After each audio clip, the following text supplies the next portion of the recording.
जय दीन बंधु जय प्रभुपाद दीन जय जय श्री कृष्ण चैतन्य नित्यानंद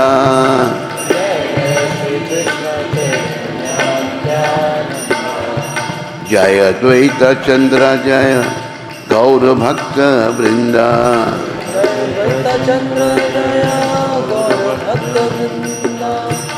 कृपा करी सबे मेली करह करुणा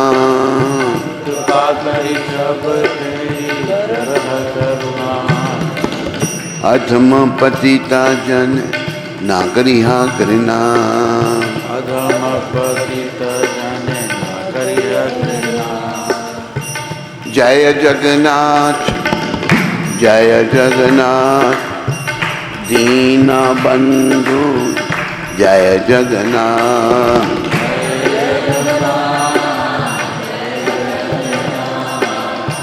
दीन बंधु जय जगन्नाथ।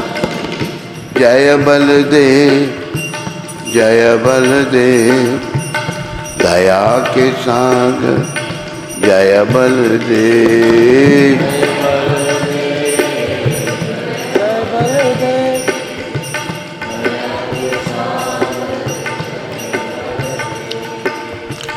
जय सुभद्रा जय सुभद्रा करुणामयी जय सुभद्रा जय सुभद्रा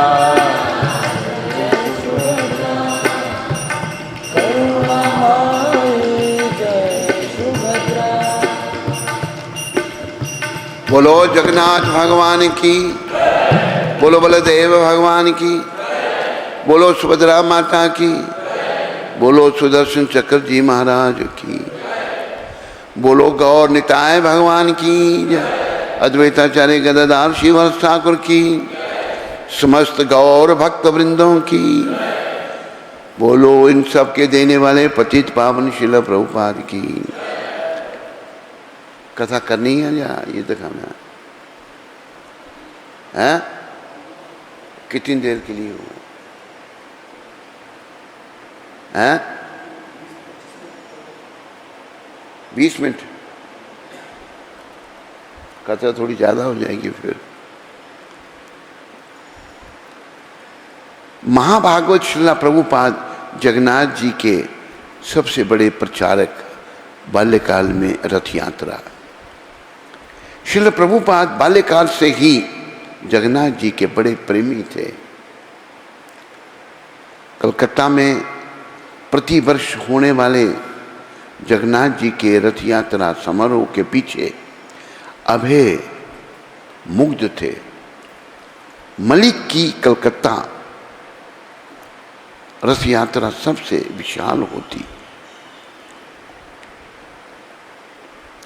जिसमें 3 अलग अलग रथों में जगन्नाथ जी, बलदेव जी और सुभद्रा जी के श्री विग्रह ले जाए जाते। राधा गोविंद मंदिर से आरंभ करके रथ हरिसन रोड पर थोड़ी दूर जाते और फिर वापस आ जाते। मलिक लोग उस दिन जनता को भारी मात्रा में जगन्नाथ जी का प्रसाद वितरण करते हैं। रथ यात्रा भारत के सभी नगरों में निकाली जाती थी, परंतु मूल और विशाल रथ यात्रा, जिसमें हर वर्ष लाखों तीर्थयात्री सम्मिलित होते, कलकत्ता से दक्षिण की ओर 300 मील की दूरी पर जगन्नाथपुरी में होती थी। भगवान श्री कृष्ण की एक शाश्वत लीला की स्मृति में 45 फुट ऊंचा 3 काठ के रथ जनसमूह द्वारा 2 मील के यात्रा पथ पर शताब्दियों से खींचे जाते रहे थे। हमारे गुरुदेव अभय ने सुन रखा था कि 400 वर्ष पूर्व किस प्रकार स्वयं महाप्रभु श्री चैतन्य रथ यात्रा समारोह में भाव विभोर होकर नाचते थे और हरे कृष्ण कीर्तन का नेतृत्व करते थे। अबे कभी कभी रेलवे टाइम टेबल देखते या वृंदावन और पुरी का किराया पूछते थे। हमारे गुरु महाराज जब भी छोटे थे, बाल रूप में, मैंने प्रभुपाद जी के मुखारबिंद से भी सुना था ये, तो वो मैंने वृंदावन का ही सुना था। प्रभुपाद जी के घर के पास ये रेलवे ट्रैक था, तो प्रभुपाद जब रेल कोई आती मैं छत पे चढ़ जाता था और मैं देखता था वृंदावन को कौन सी रेल जाती है। देखो वृंदावन का भाव, ये वृंदावन लुप्त हो रहा था, ये महाप्रभु ने प्रकट किया था। और प्रभुपाद जी का ध्यान उसी वृंदावन की ओर था। पर प्रभुपाद यहाँ जैसे वर्णन आया, ये भी पूछते भाई पुरी को कौन सी रेल जा रही है, और टाइम टेबल देखते थे वृंदावन और पुरी को का किराया पूछते कितना किराया लगता है। वे यही सोचते रहते थे कि किस तरह उनके पास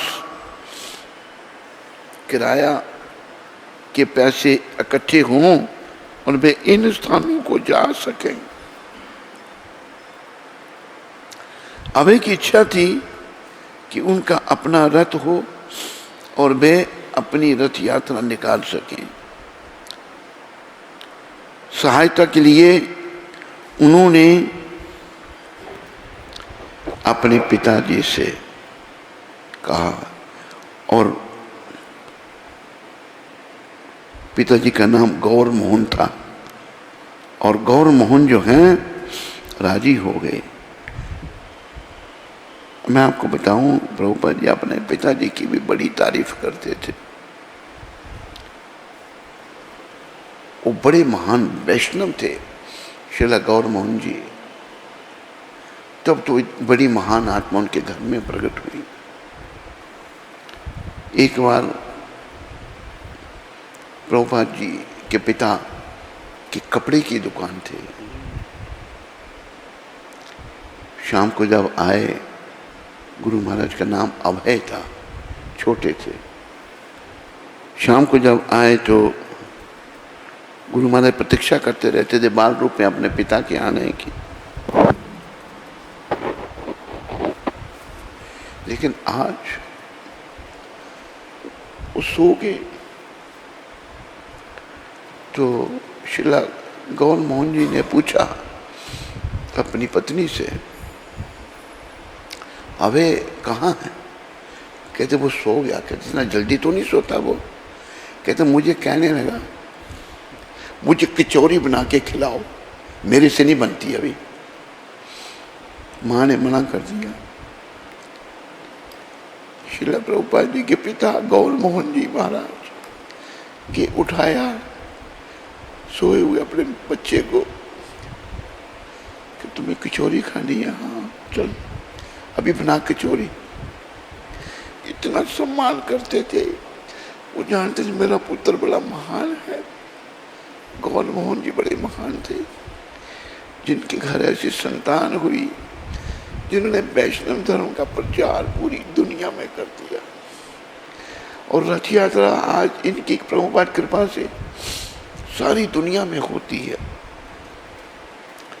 पहली रथ यात्रा सैन फ्रांसिस्को में हुई थी, और पहली रथ यात्रा में इतनी दुनिया आई थी कि वहाँ का जो मेयर था सैन फ्रांसिस्को का, वहाँ अगर अमेरिका में ऐसा है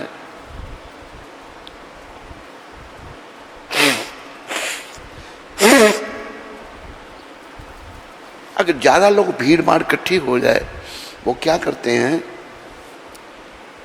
खिड़कियाँ तोड़ते हैं, उपद्रव करते हैं।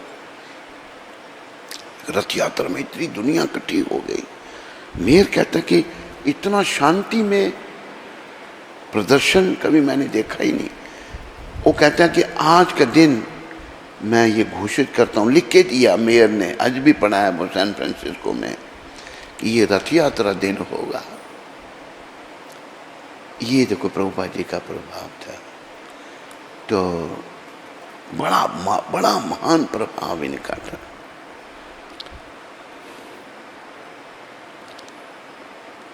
तो जब वे अभय को कई बड़इयों की दुकान पर ले गए तो उन्होंने पाया कि रथ बनवाना उनके सामर्थ्य की बात नहीं, बड़ा खर्चा होता है। जब वे घर लौटने लगे तो अभय रोने लगे, गुरु महाराज रो। और एक वृद्ध बंगाली महिला उनके पास गई और उसने पूछा कि बात क्या है। गौर मोहन ने बताया कि बच्चा रथ यात्रा के लिए रथ चाहता है, लेकिन उसे बनवाना उनके लिए संभव नहीं, खर्चा होता है बड़ा। ओहो, मेरे पास एक रथ है, वो माँ कहती है, वो कोई देवी ही होगी। महिला ने कहा और उन्हें अपने घर आमंत्रित किया, अपने घर में बुलाया।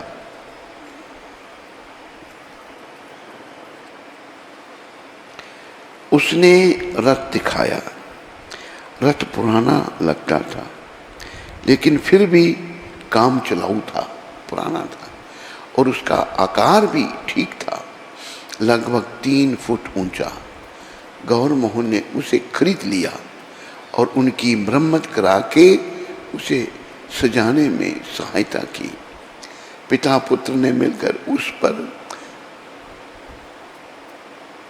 सहारे के लिए 16 खंबे बनाए और उनके ऊपर विमान तान दिया, जो पुरी के बड़े रथों पर लगे बितानों से लगभग मिलता हुआ था।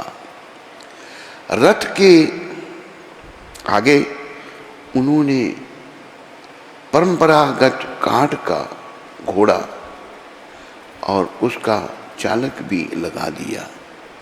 अबे का आग्रह था कि रथ असल लगना चाहिए। छोटे बाल रूप में गुरु महाराज कहते हैं असल रथ लगना चाहिए। घोड़ा नाम का लगा दिया और रथ चालक भी लगा दिया। गौर मोहन रंग ले आए और अभय ने रथ को पुरी के मूल रथों का अनुकरण करते हुए स्वयं पेंट किया। उनमें बड़ा उत्साह था, गुरु महाराज बड़े उत्साही थे।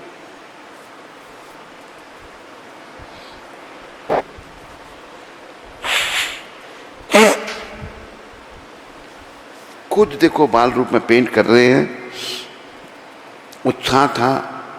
और समारोह के विविध पक्षों को व्यवस्था उन्होंने बड़ी लगन से की।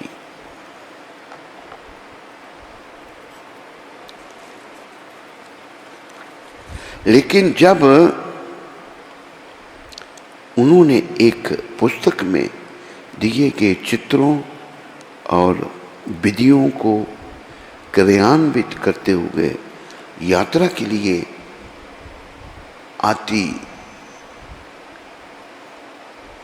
आतिशबाजी करने का प्रयत्न किया तो रजनी ने मना कर दिया। प्रभुपाद जी की माता ने, रजनी नाम उनका था, मना कर दिया। अभय ने अपने साथियों से सहायता ली, विशेषकर अपनी बहन भवतरणी से, और वे उनके स्वाभाविक नेता बन गए। उनकी बाल क्रीड़ा से प्रसन्न पड़ोस की वृद्ध महिलाएं उनकी प्रार्थना पर विशेष व्यंजन बनाने को राजी होंगी, बहुत कुछ बनाने के लिए, ताकि वे अपने रथ यात्रा समूह में प्रसाद बांट सकें। पुरी की रथ यात्रा की तरह अभय की रथ यात्रा भी लगातार 8 दिन चलती उनके परिवार के लोग जमा होते और पड़ोस के बच्चे यात्रा में शामिल होते। रथ खींचते, ढोल और करताल बजाते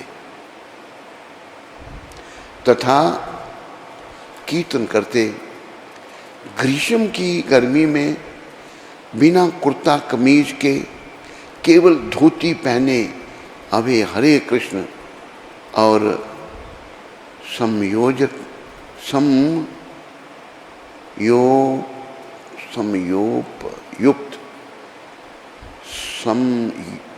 लिखना गलत लिखा है, संयोग युक्त बंगाली भजन की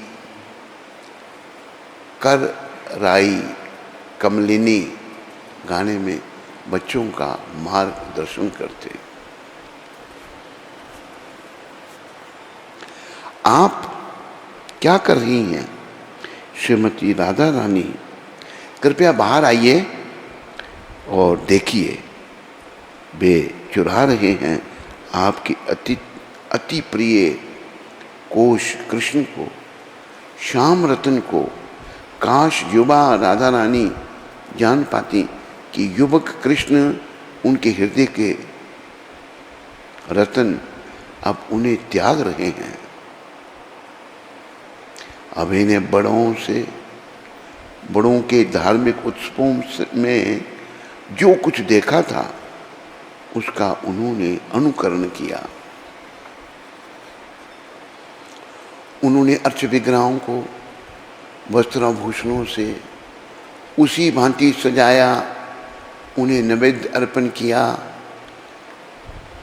घी के दीपक और अगरबत्ती से आरती की और साष्टांग प्रणाम किया। हरिशन रोड से जुलूस राधा गोविंद मंदिर के आंगन में गोल सड़क पर आया और अर्च विग्रहों के सामने थोड़ी देर के लिए रुक गया। यह सब तमाशा देखकर गौर मोहन के मित्र उनके पास गए और बोले, आपने हमें आमंत्रित क्यों नहीं किया? यह तो आप एक बड़ा उत्सव कर रहे हैं और आप हम लोगों को आमंत्रित नहीं कर रहे हैं। यह क्या है? अभय के पिता ने उत्तर दिया, यह सब केवल बच्चों का खेल है। मित्रों ने व्यंग किया, यहाँ यह सब केवल बच्चों को खेल है, ऐसा कहकर आप हम लोगों को उसके आनंद से वंचित कर रहे हैं। अबे भाव विभोर होकर रथ यात्रा के जुलूस में जुटे रहे। उधर गौर मोहन लगातार 8 दिन धन भय करते रहे, 8 दिन तक खर्चा करते रहे और रजनी जगन्नाथ जी पर चढ़ाने के लिए विविध व्यंजन और फूल मालाएं तैयार करती रही। यद्यपि अभय ने जो कुछ किया वह केवल अनुकरण था, लेकिन रथ यात्रा निकालने के पीछे और अविचल स्फूर्ति वास्तविक और सच्ची थी। उनकी स्वतः प्रेरणा से बच्चों का यह उत्सव 8 दिन तक चलता था। उत्तरोत्तर हर वर्ष नया उत्सव आता और अभय उसी उत्साह से उसे मनाते। प्रथम जगन्नाथपुरी दर्शन।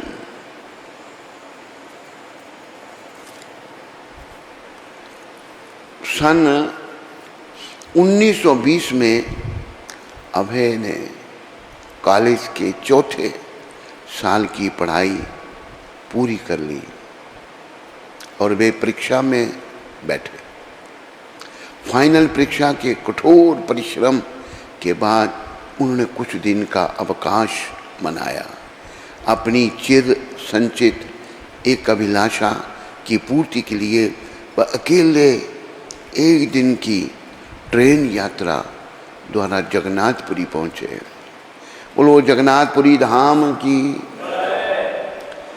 बचपन में वे प्रतिदिन सोचा करते जगन्नाथपुरी कैसे पहुंचूं और वृंदावन कैसे जाऊं। उस समय वृंदावन का किराया 4 या 5 रुपए था, वही जगन्नाथपुरी का भी था। इसलिए वे सदैव सोचा करते मैं कब जाऊं। अवसर मिलते ही मैं पहले जगन्नाथपुरी गए। प्रभुपाद जी जगन्नाथपुरी पहले गए और वृंदावन में बाद में। वे उस चौड़ी सड़क पर चलते रहे जिस पर हजारों वर्षों से रथ यात्रा का जुलूस निकलता था।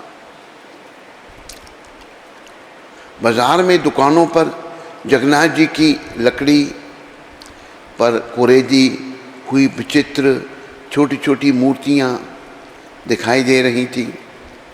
यद्यपि यह रथ यात्रा का मौसम नहीं था, यात्री स्मारिकाएं खरीद रहे थे और मंदिर में वे जगन्नाथ का प्रसाद खरीद रहे थे। 56 प्रकार के व्यंजन जगन्नाथ, बलराम और सुभद्रा जी के श्री विग्रहों के समक्ष पूजा में अर्पित किए जाते थे। अब वे मंदिर में गए और उन्होंने श्री विग्रहों को देखा। मंदिर के सामने वाले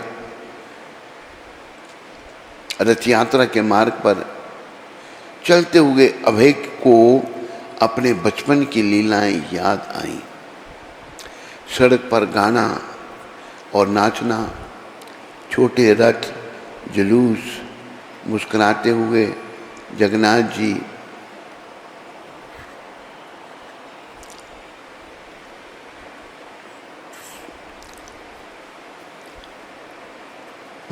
माता और पिता राधा गोविंद जैसे भी हो, बचपन में भगवान की कीर्ति से वह उत्प्रेरित हुए थे और वह कीर्ति इन सारे वर्षों में उनके हृदय में बस रही थी। मैं जगन्नाथपुरी कब जाऊंगा। बचपन से ही वे पुरी और वृंदावन का स्वप्न देखने लगे थे। 5 वर्ष की अवस्था से ही वे पुरी जाने की योजना बनाने लगे थे और उनका मन लगने लगा था। यह सब केवल पुरी के बाजारों की सैर करने की इच्छा से प्रेरित नहीं था और भीड़ तथा शोरगुल भरे मंदिर में श्री विग्रहों के एक बार के दर्शन से उन्हें संतोष नहीं हुआ। वे एक तीर्थ यात्री के रूप में पुरी आने को विवश हुए थे और उसके पीछे संचालक शक्ति थी भगवान श्री कृष्ण के प्रति उनकी भक्ति। इस समय राष्ट्रीय भावना उनके जीवन पर गहरा प्रभाव डाल रही थी। हाल में ही उनका विवाह हुआ था और ग्रेजुएट बनने तथा रोजगार धंधे के विषय में निर्णय लेने के प्रश्न उनके सामने थे। तब भी जबकि वे मात्र एक बालक थे, वे पुरी पहुंचकर सड़कों पर अकेले घूम रहे थे।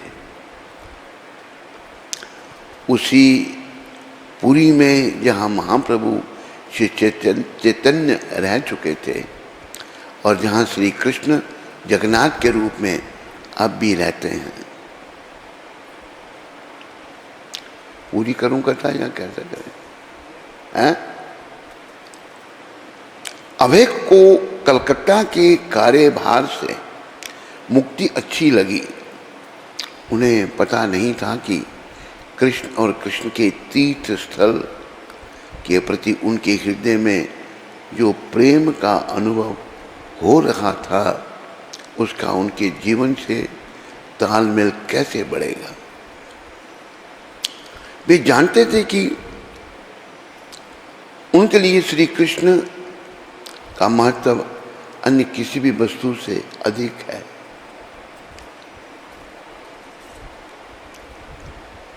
वे भगवान थे कृष्ण, परम नियंता और प्रत्येक के आंतरिक मार्गदर्शक थे। लेकिन श्री कृष्ण की सेवा कितनी अपर्याप्त और दिखावटी थी। राष्ट्रवादी भाषणकर्ता भी यद्यपि वे गीता अपने साथ रखते थे, कृष्ण की तुलना में राष्ट्रीयता की ओर अधिक उन्मुख होते थे। केवल जो सच्चे भक्त थे वे कि श्री कृष्ण महत्व और आकर्षण का अनुभव करते थे। जैसे उनके पिताजी। पुरी में एक अजीब घटना हो गई। गौर मोहन ने अभय को पुरी में रहने वाले एक परिचित के लिए परिचय पत्र दिया था। अभय उनसे मिलने गए और वहां उनका अच्छा स्वागत हुआ, किंतु जब अभय के सामने दोपहर का भोजन परोसा जा रहा था तब उन्होंने खाना पकाने के एक पात्र में एक छोटा सा टुकड़ा देखा। उन्होंने मेजबान से उसके बारे में पूछा तो वह बोले, ओहो, यह मांस है। अभय के लिए यह अघाट असह्य हो गया। उन्होंने कहा, यह क्या, मैंने मांस कभी नहीं खाया है। उन्होंने आश्चर्य के साथ अपने मेजबान को देखा और कहा, जगन्नाथपुरी में मुझे ऐसी आशा नहीं थी। मेजबान ने शर्मा कर कहा, मुझे मालूम नहीं था, मैं तो समझता था कि यह सबसे अच्छा है। अभय ने उन्हें शांत किया, पर उन्होंने भोजन अलग कर रख दिया और तत्पश्चात वहाँ कुछ नहीं खाया। उसके बाद अभय मंदिर से केवल जगन्नाथ जी का प्रसाद ग्रहण करने लगे। अभय पुरी में प्रसाद ग्रहण करने लगे। अभय पुरी में 3-4 दिन रहे। उन्होंने पवित्र स्थानों का चक्कर लगाया और चमचमाते प्रसिद्ध समुद्र तट को देखा, जिस पर तेज लहरें टकराती थी। कई बार उन्होंने जगन्नाथ मंदिर के पंडों को पहचाना जो सिगरेट पी रहे थे और मंदिर से संबंधित साधुओं के अन्य अशोभनीय कार्यकलापों के बारे में भी उन्होंने सुना। ये कैसे साधु हैं जो मच्छी के साथ जगन्नाथ जी का प्रसाद खाते हैं और सिगरेट पीते हैं। इस दृष्टि से उन्हें जगन्नाथपुरी से निराशा हुई। पुरी से गुरु का उपदेश। दिसंबर 1936। जगन्नाथपुरी में शिला भक्ति सिद्धांत का स्वास्थ्य खराब था। अभय बंबई में थे और वे अपने गुरु महाराज को पत्र लिखना चाहते थे। उन्होंने सोचा वे मुझ पर कुछ दयालु हैं, वे मेरी प्रार्थना समझ जाएंगे और वे लिखने लगे, प्रिय गुरु महाराज, आपके चरण कमलों में विनम्र प्रणाम स्वीकार हो।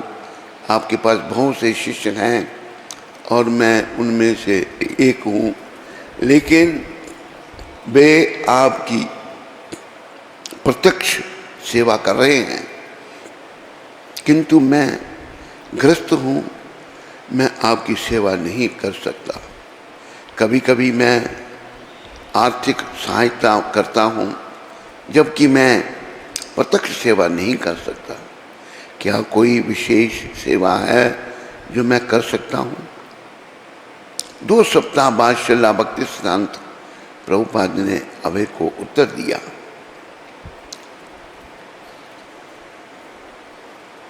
मुझे पूर्ण विश्वास है कि तुम अंग्रेजी के माध्यम से हमारे विचारों और तर्कों को उन लोगों तक पहुंचा सकते हो जो अन्य सदस्यों की भाषाओं से परिचित नहीं है। इससे तुम्हारा भी भला होगा और श्रोताओं का भी। मुझे पूरी आशा है कि यदि तुम भगवान श्री चैतन्य की शिक्षाओं की नवीन धारणा का प्रवेश जन सामान्य में तथा दार्शनिकों और धर्मवेताओं में करने के लिए मिशन की सेवा कर सको, तो तुम अपने आप को उच्च कोटि का अंग्रेजी प्रचारक बना लोगे।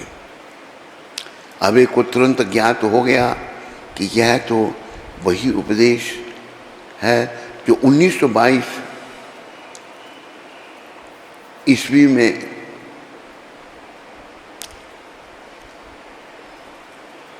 की पहली भेंट में उन्हें प्राप्त किया था।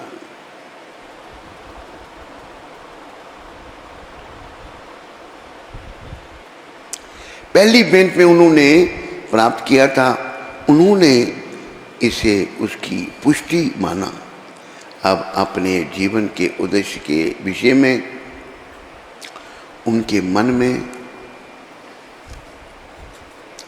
कोई संदेह नहीं रह गया था। उनके अध्यात्म गुरु ने 1922 में कलकत्ता में जो कुछ कहा था वह कोई आकस्मिक उक्ति नहीं थी, ना ही वह कोई आकस्मिक भेंट थी। उपदेश वही था, अपने आप को अंग्रेजी में बहुत अच्छा प्रचारक बनाओ, इससे तुम्हारा भी भला होगा और तुम्हारे श्रोताओं का भी। इसी आदेश की पूर्ति हेतु श्रील प्रभुपाद अमेरिका गए और विश्व भर में भगवत भक्ति का प्रचार प्रसार करके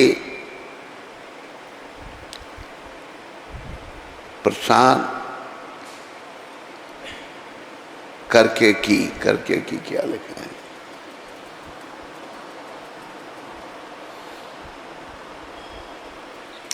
उन्होंने विश्व भर भगवान जगन्नाथ की आराधना स्थापित करके जीवों का परम कल्याण किया। बोलो पतित पावन श्रील प्रभुपाद की, बोलो जगन्नाथ भगवान की। हरे कृष्ण।